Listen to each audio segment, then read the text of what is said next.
साथियों, आज हम आपको एक्सप्लोर कराएंगे महर्षि वाल्मीकि आश्रम बालैनी, जो उत्तर प्रदेश के बागपत जिले में बलैनी में स्थित है।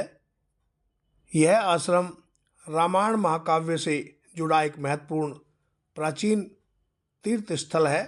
माना जाता है कि यह वही स्थान है जहाँ महर्षि वाल्मीकि निवास करते थे और जहाँ सीता माता ने लव कुश को जन्म दिया था।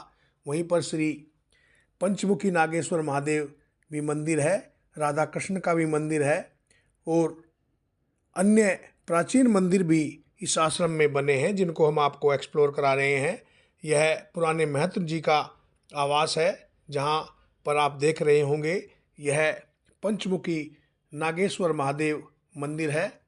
और अन्य मंदिरों को एक्सप्लोर करने से पहले हम सर्वप्रथम पंचमुखी नागेश्वर महादेव की पूजा करते हैं। जैसा कि आप सामने देख रहे हैं, इस यात्रा में हमारे साथ आपको श्री सुशील चतुर्वेदी तथा श्री वीरेंद्र शर्मा जी, जो वसुंधरा से आए हैं, हम तीनों लोग साथ आए हैं और सर्वप्रथम पंचमुखी नागेश्वर महादेव की आराधना कर रहे हैं।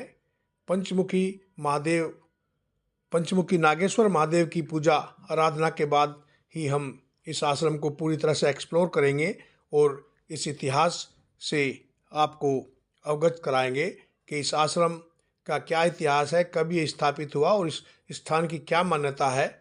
हर हर महादेव करने के उपरांत और पूजा अर्चना करने के बाद हम मंदिर को और अन्य आश्रम के बने मंदिरों को एक्सप्लोर कर रहे हैं।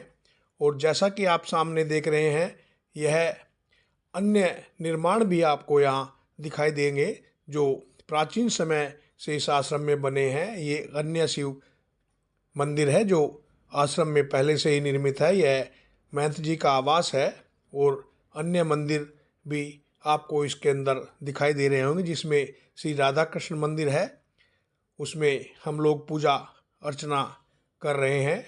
आप हैं श्री सुशील चतुर्वेदी जी और उनके साथ आपको दिखाई देंगे श्री वीरेंद्र शर्मा जी। हम तीनों लोग आज वसुंधरा से इस स्थान को एक्सप्लोर करने के लिए गए और पूजा अर्चना करते हुए आपको दिखाई दे रहे होंगे। हम इस समय राधा रानी की पूजा अर्चना इस आश्रम में कर रहे हैं, जो कि यह राधा कृष्ण का मंदिर हमें यहाँ देखने को मिला। और अन्य मंदिरों को एक्सप्लोर करते हुए हम चल रहे हैं। जैसा कि आप सामने देख रहे हैं, इसमें सीताराम का भी मंदिर आपको देखने को मिलेगा, हनुमान जी का मंदिर भी देखने को मिलेगा और अन्य भी मंदिर हमें इस आश्रम में देखने को मिलेंगे। और विशेषतः हम आपको इस आश्रम में एक्सप्लोर कराएंगे। जो इस आश्रम का मुख्य आकर्षण है वह यहाँ पर लव कुश का जन्म स्थान तथा लव कुश की पाठशाला भी आपको हम एक्सप्लोर कराएंगे।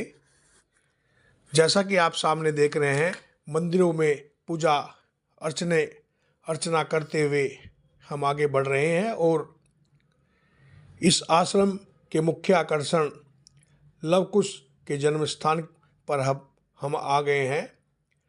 और जैसा कि आप सामने देख रहे हैं, यही वह स्थान है जहाँ पर ब्रह्मा जी ने वाल्मीकि को उपाधि दी थी और उनको महर्षि से सम्मानित किया था। यह लव कुश का जन्म स्थान है जहाँ पर सीता माता ने अपने वनवास के समय लव कुश को जन्म दिया और यह वही महर्षि वाल्मीकि का आश्रम है जहाँ पर लव कुश की प्राथमिक शिक्षा और अन्य पालन पोषण हुआ।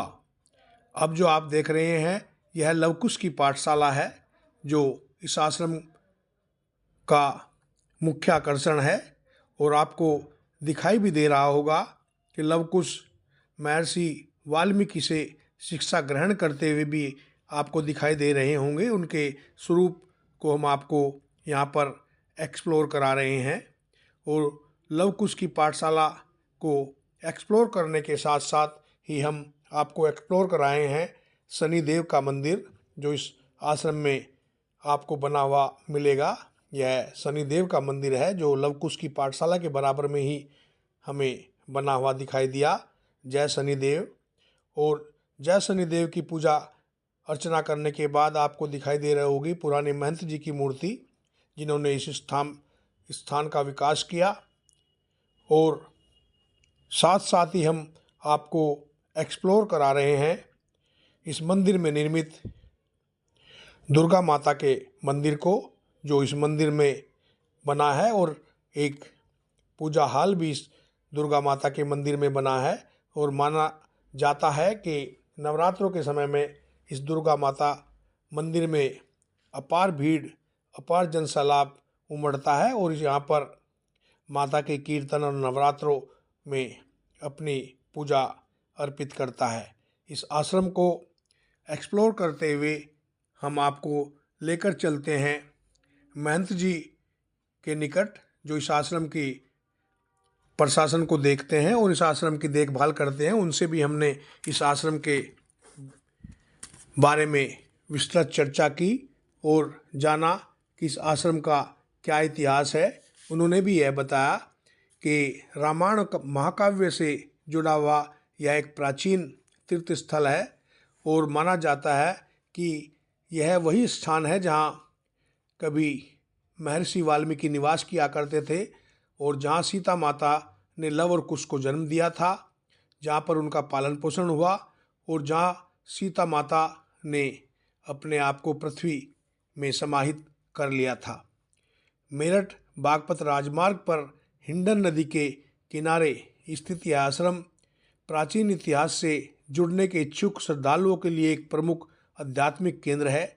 यह वह महत्वपूर्ण स्थान है जहां भगवान राम के अश्वमेध यज्ञ के घोड़े को लवकुश ने पकड़ लिया था, जिसके कारण भगवान राम से उनका संघर्ष हुआ था। और जैसा कि आप देख रहे हैं, हम विस्तृत रूप से इस आश्रम की स्थापना और निर्माण के संबंध में यहाँ के महंत जी से चर्चा कर रहे हैं और उन्होंने हमें इस आश्रम की महत्ता और प्राचीनता के बारे में अवगत कराया और भिन्न भिन्न तरह के निर्माण किस किस ने यहाँ पर कराए हैं उनके बारे में भी हमने उनसे चर्चा की और धर्म और अन्य समसामयिक विषयों पर उनसे हम चर्चा करते हुए भी आपको दिख रहे होंगे। और उन्होंने बताया कि 36 जातियों के लोग यहाँ पर आते हैं और आश्रम में पूजा अर्चना करते हैं। और जैसा कि आप सामने देख रहे हैं, यह वही स्थान है जहाँ पर कभी भगवान राम के अश्वमेध को रोकने के लिए अश्वमेध के घोड़े को लवकुश ने पकड़ लिया था और जिसके कारण भगवान राम से उनका संघर्ष भी हुआ था। आशा करता हूँ कि यह मेरा वीडियो आपको अच्छा